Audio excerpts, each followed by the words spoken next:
Well, let's start with a big story that is playing out in Xiamen in China today, where Prime Minister Narendra Modi and Chinese Premier Xi Jinping today have conducted the first substantive bilateral meet after the Doklam standoff.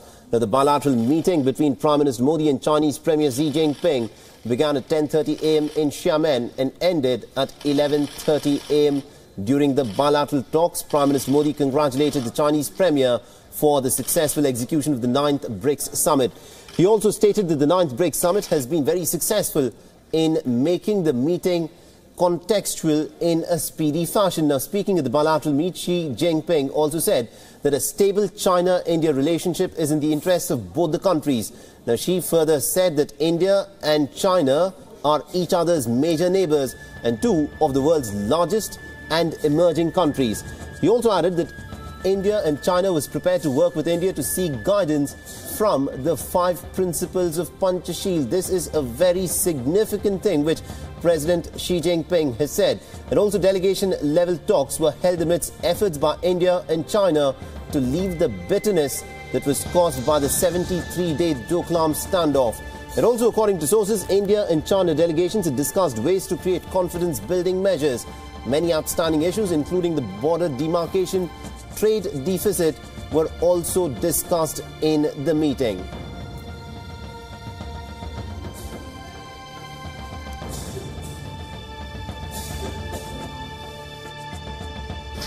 BRICS शिखर सम्मेलन की सफलता के लिए मैं आपको, आपकी पूरी टीम को हृदय से बहुत बहुत बधाई देना चाहता हूं। मैं समझता हूं कि तेज गति से बदलते वैश्विक परिवेश में ब्रिक्स को और अधिक प्रासंगिक बनाने में यह शिखर सम्मेलन सचमुच में बहुत सफल हुआ है। And also, Prime Minister Modi has also conducted bilateral meets with the President of Egypt earlier this morning. And Prime Minister Modi arrived at Xiamen for the group photo op of the BRICS leaders on day 3 of BRICS. He also later attended the BRICS Emerging Markets Dialogue. Speaking at the Emerging Markets Dialogue session, Prime Minister Modi said that it was the duty of the BRICS nations to make a sovereign world. Now, BRICS is also stressed on the need to create an inclusive, a digital and a skilled and a healthy world. He further added that India will contribute immensely to create a connected world.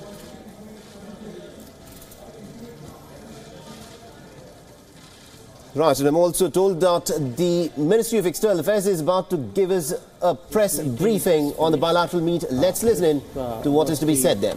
Last bilateral, Prime Minister just finished meeting President Xi Jinping at the conclusion of the BRICS Summit and the Emerging Markets and Developing Country meeting today.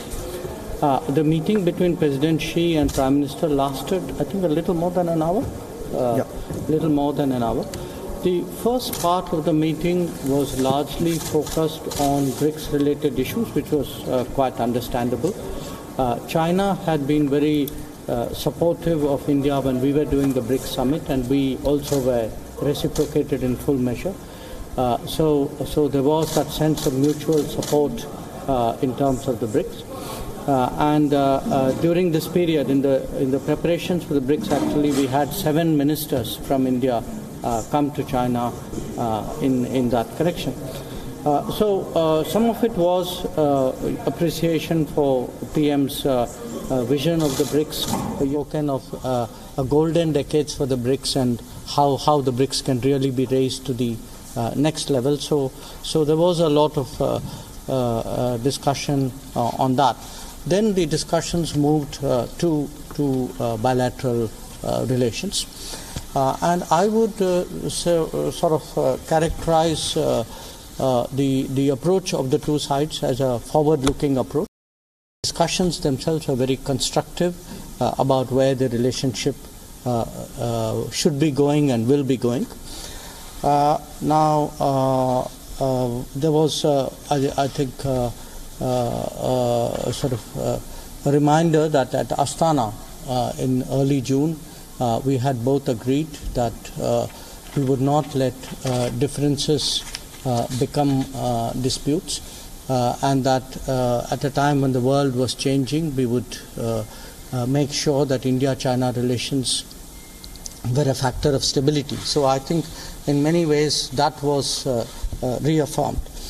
I think again one of the important points which was made during the meeting was that peace and tranquility in the border areas was a prerequisite for the further development of our relationship, and that there should be more effort made to really enhance and strengthen the level of mutual trust between the two sides.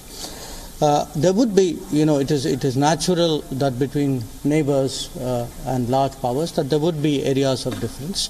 But where there is an area of difference, it should be handled with mutual respect, and efforts should be made to find common ground in addressing those areas.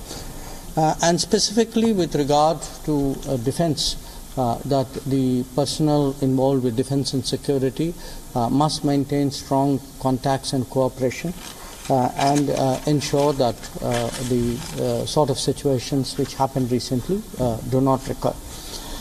The President and the Prime Minister again laid out a very positive view of where our relationship could go, and there was some detailed discussion about the mechanisms which could help us, could help both countries really go forward in that direction. Both intergovernmental mechanisms like we have a joint economic group, we have a defense and security group, we have a strategic group, as well as institutions like BRICS itself, like AIIB, that these are mechanisms and forums which can be used to build the relationship. So overall, I think sort of the readout I would give you, as I said, is really a sort of a forward-looking, constructive sort of sense of the relationship, and a very strong affirmation at the leadership level that it is really in the interest of both countries to keep this relationship forward and on an upward trajectory. So that's the broad, that's the readout that I would like to give you. I can take a few questions, but you'll have to bear with me. We have a flight to catch. Sir, can we say that we have moved ahead? Just hold on. Yes, Aditya. On the issue of counterterrorism, there's been positive movement for the first time listing of terror groups like Jaish-e-Mohammed and Lashkar-e-Toiba. Was there any discussion on that? Any forward movement on Maulana Masood Azhar as per the 1267 committee, the sanctions? Any positive movement from China? Okay. Keep your questions short. I will gives me more time. I think the counter-terrorism issues were largely taken up in the discussions leading to the BRICS.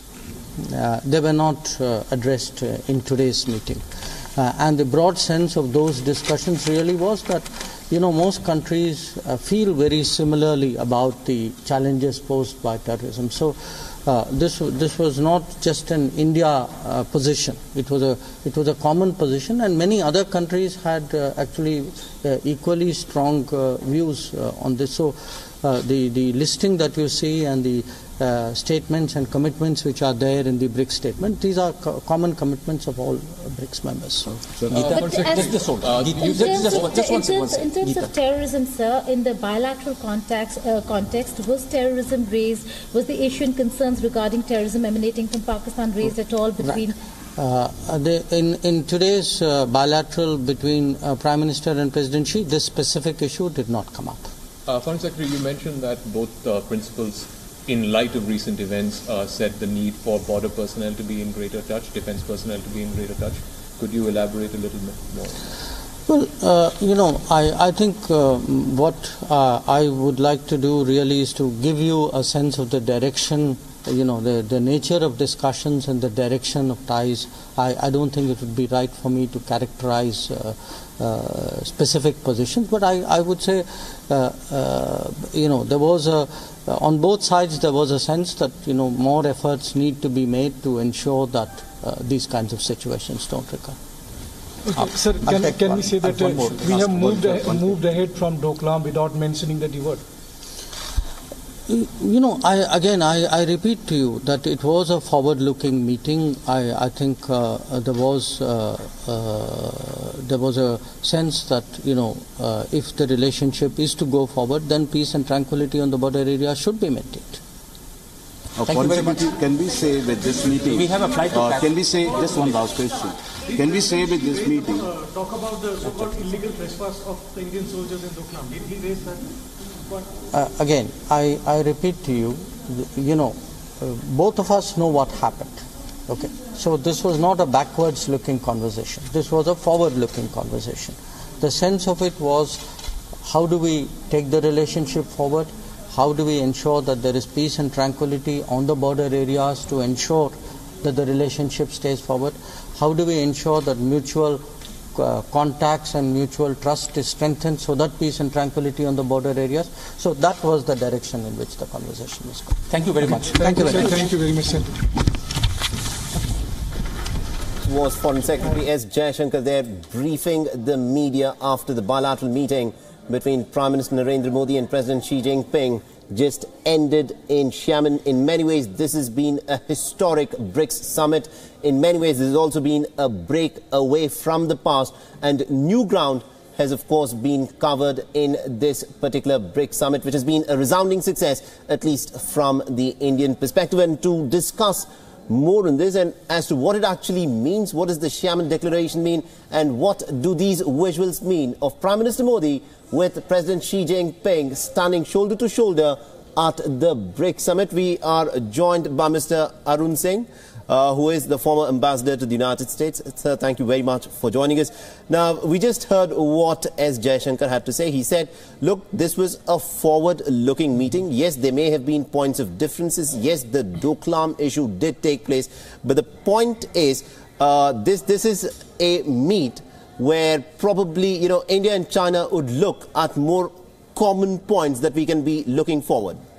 So I'd like to comment briefly, one, on the optics of the meeting.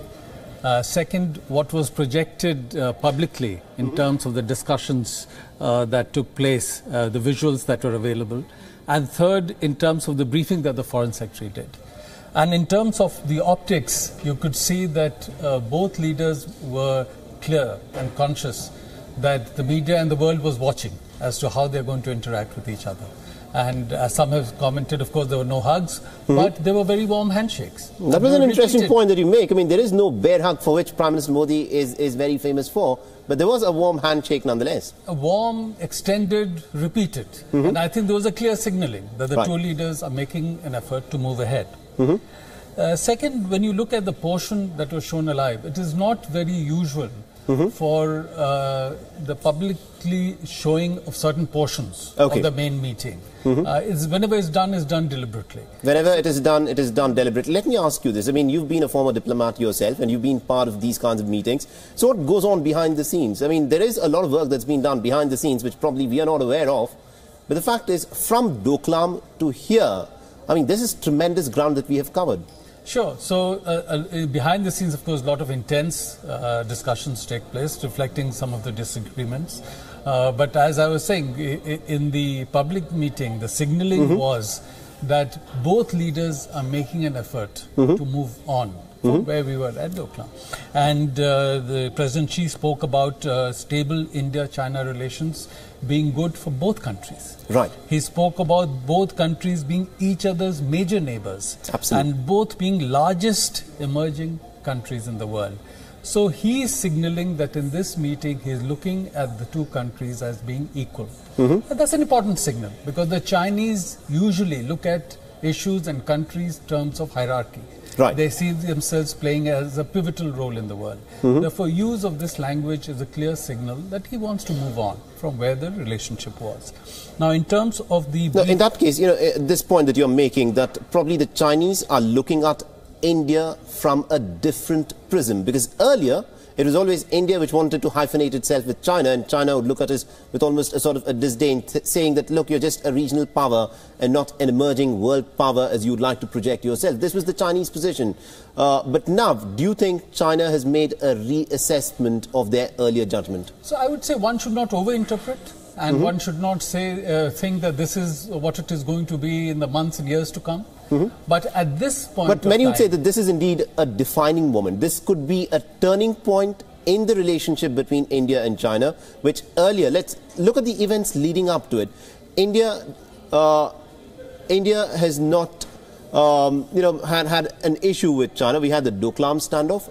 We had the Azhar Masood issue where China was repeatedly stalling him being declared as a global terrorist.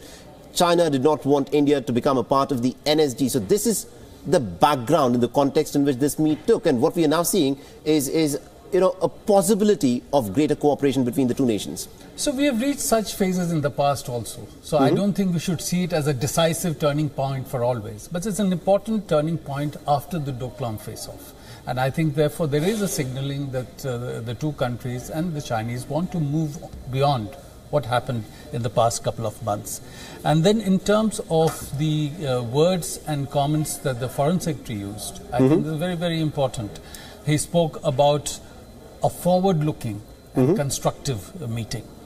He spoke about peace and tranquility on the border being a prerequisite for the development of relations. So that's a very important signaling, including from India, that the kind of incident that happened, for example, at Doklam, that needs to be avoided if the relationship is to be consolidated in a significant way, in the benefit of both countries.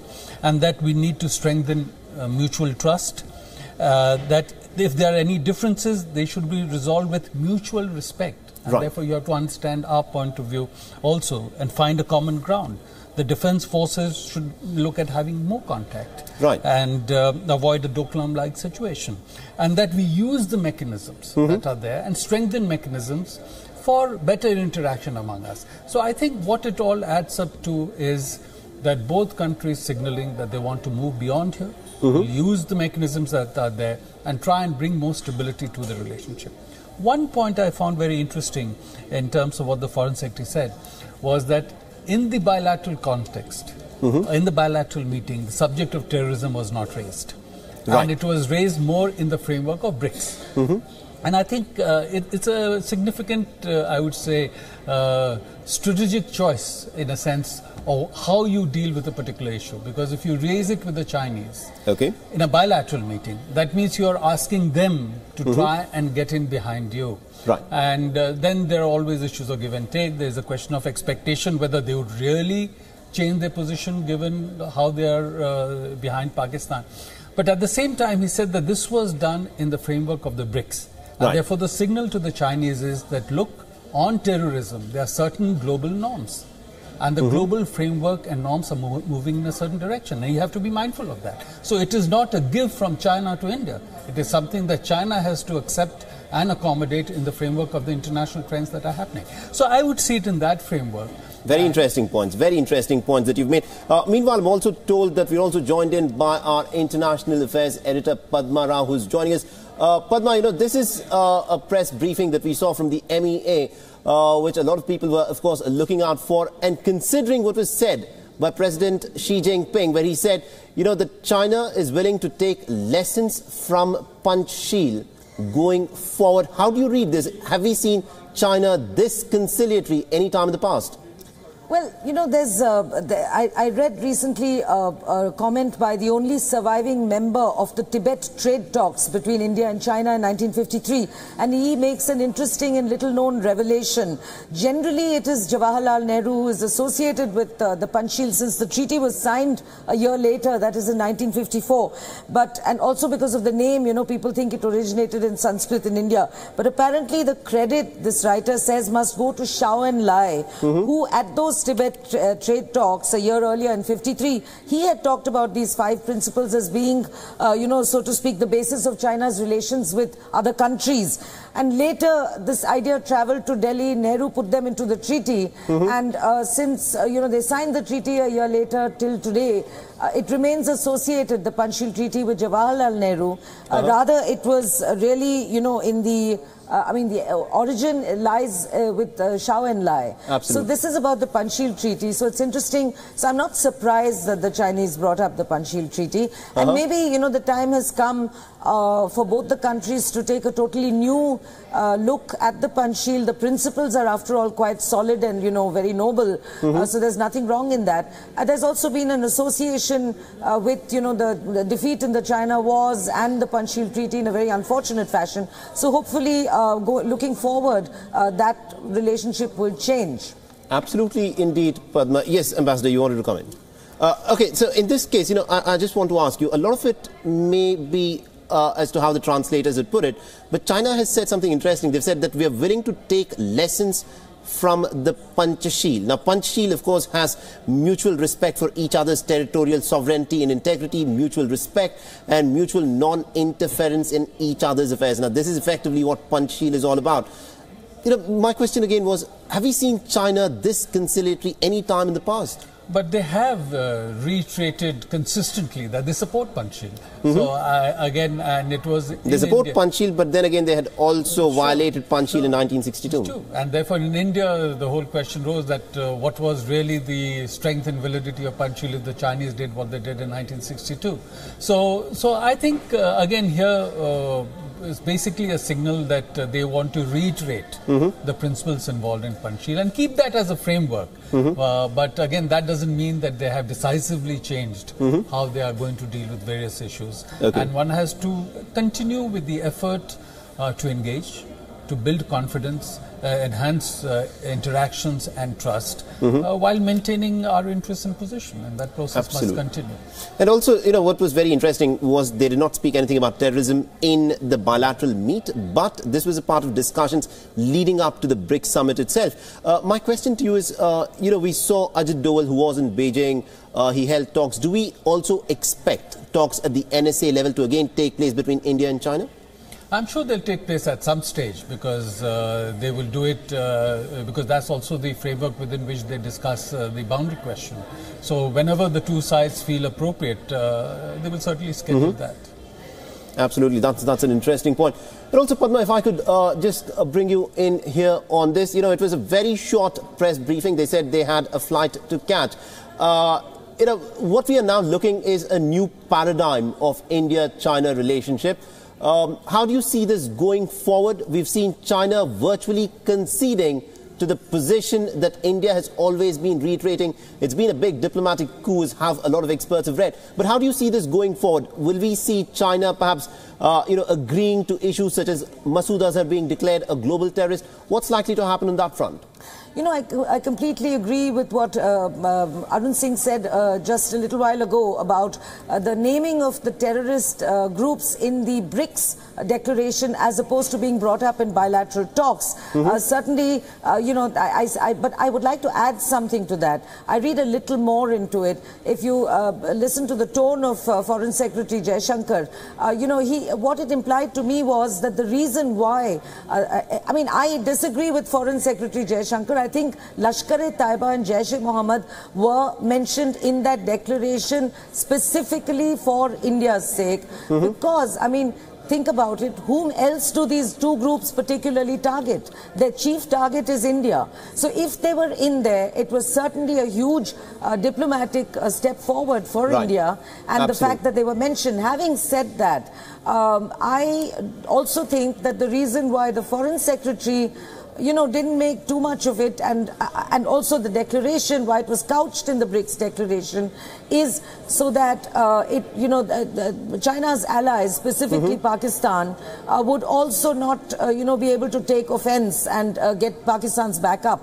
So this is the reason why I feel that Foreign Secretary played it down in his briefing by saying, listen, it wasn't in the bilateral discussion, it was in the BRICS summit. But yes, as Arun Singh said, that in itself says a lot. It means that the two countries are looking at perhaps a new way of engaging with such contentious issues in international fora as opposed to across the negotiating table. Absolutely, Padma. Let me actually take that to former Ambassador Arun Singh. So you've been a part of these kind of negotiations, these kind of deals.